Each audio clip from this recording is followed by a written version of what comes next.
조인섭 변호사의 상담소.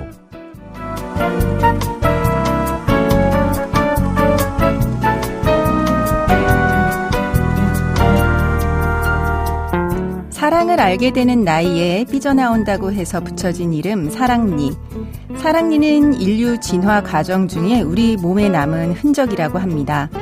대부분의 사랑니는 입안의 염증을 유발해서 빼내야 하지만 어떤 사랑니는 그대로 둬도 괜찮다고 하네요. 사람이 앞으로 나아가는 과정도 비슷하지 않을까요?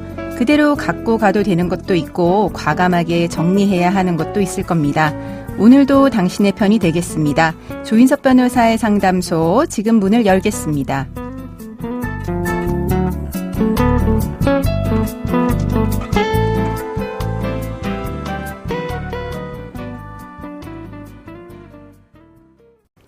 당신을 위한 로하우스 조담소 송미정 변호사와 함께합니다. 안녕하세요. 안녕하세요. 범범인 신세계로 송미정 변호사입니다. 자, 오늘의 고민 사연은 어떤 내용일까요? 저는 할머니, 할아버지와 함께 살고 있습니다. 특히 할머니는 맞벌이 하시는 부모님을 대신해서 저를 키워주셨습니다. 그래서 저는 할머니에게 각별한 정이 있었고요. 무뚝뚝하고 가부장적인 할아버지에게는 거리감을 느꼈습니다. 그런데 몇 달 전 할머니가 길을 가다가 자전거에 치인 사고가 일어났습니다. 운전자는 인도에서 매우 빠르게 자전거를 몰았고 무방비 상태로 자전거에 부딪힌 할머니는 심각한 뇌 손상을 입어서 현재는 의식 불명 상태가 되셨습니다. 병원에서 치료를 받던 할머니는 의사 표현이 불가능한 식물인간 상태라는 진단을 받았고 현재까지도 의식을 회복하지 못하고 있습니다. 그래서 우리 가족은 가정법원에 할머니에 대한 성년 후견 심판을 청구했고 할아버지가 성년 후견인으로 선임되셨습니다. 가정법원은 성년 후견인의 법정 대리권의 범위에 소송 행위를 포함시키고 그 대리권 행사에 법원의 허가를 받도록 정했죠. 한편 자전거 운전자는 교통사고 처리 특례법상 업무상 과실치상죄로 기소됐습니다. 그런데 할아버지는 운전자 측으로부터 합의금 4천만 원을 받으셨고 재판부에 피해자는 4천만 원을 지급받고 피고인의 형사처벌을 원하지 않는다라는 내용의 서면을 제출하셨습니다. 하지만 저와 다른 가족들은 할아버지가 합의금을 받고 처벌을 원하지 않는다고 한 것에 불만이 많습니다. 저희는 할머니를 식물인간으로 만든 자전거 운전자가 처벌되기를 바라고 있습니다. 그렇게 할 수 있을까요?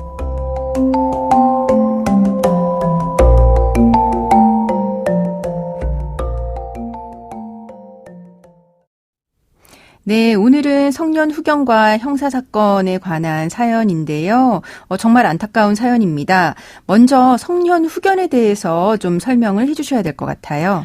네, 이전에는 정신적인 제약이 있거나 정신이 박약한 사람들의 법률 행위를 일률적으로 박탈하거나 제한하기 위해 금치산자 제도와 한정치산자 제도를 주었습니다. 네.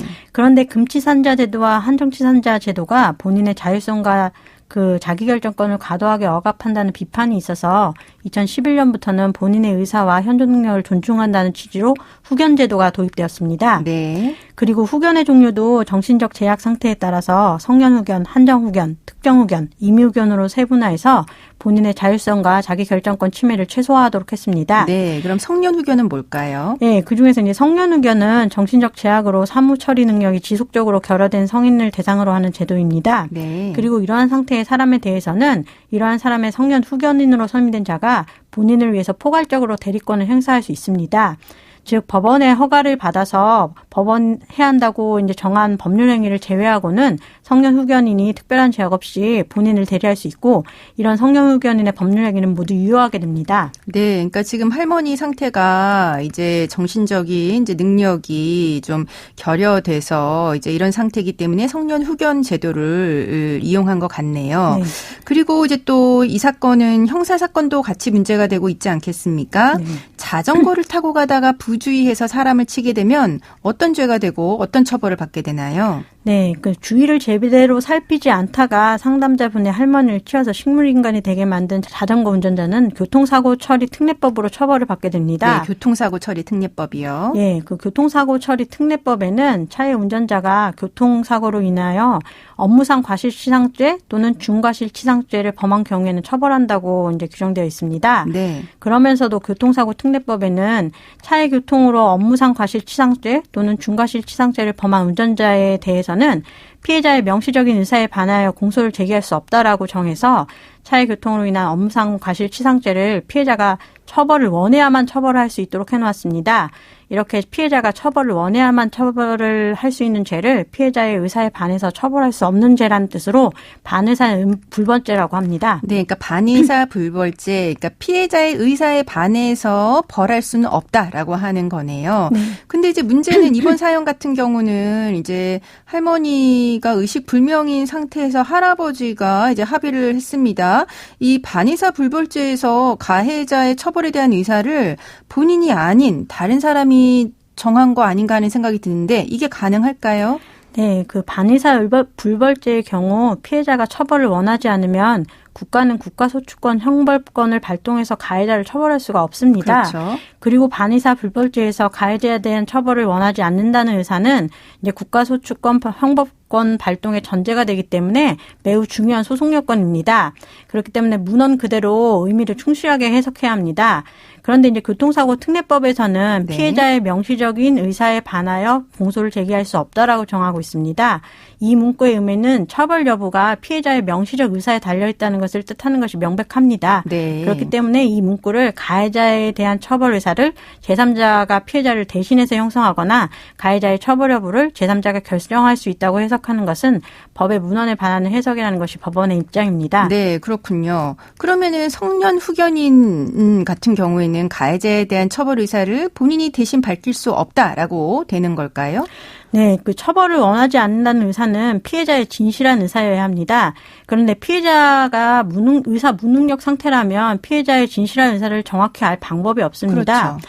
이렇게 피해자의 진실한 의사를 정확히 알 수 없는 상황에서 성년 후견인이 피해자를 대리해서 처벌 불원 의사를 표시하는 것은 피해자의 진실한 의사에 부합한다고 확실히 말할 수가 없습니다. 네. 그렇기 때문에 반의사 불벌죄에서 이제 성년 후견인은 명문의 규정이 없는 한은 의사 무능력자인 피해자를 대리해서 피의자나 피고인의 처벌을 희망한다는 의사를 결정할 수가 없습니다. 네, 그러니까 성년 후견인이라고 하더라도 그 반의사 불벌죄에서 처벌 바라지 않는다라고 하는 의사까지 네, 대리해서 해줄 수는 없다라고 하는 거네요. 네, 또 성년 후견인의 법정 대리인의 범위에 이제 소송회의가 포함되어 있다 하거나 아니면 성년 후견 개시 심판에서 정하는 바에 따라서 성년 후견인이 소송행위를 하면서 가정법 법원의 허가를 얻었다 하더라도 네. 의사 무능력자인 피해자 본인을 대리해서 성년 후견인이 처벌 불원 의사를 결정할 수 없다는 것이 이제 법원의 입장입니다. 네, 그러니까 소송에 대해서 이제 어떤 허가를 받고 이제 소송 행위가 포함된 이제 후견 행위를 한다라고 하더라도 처벌 불원 의사 같은 경우는 이제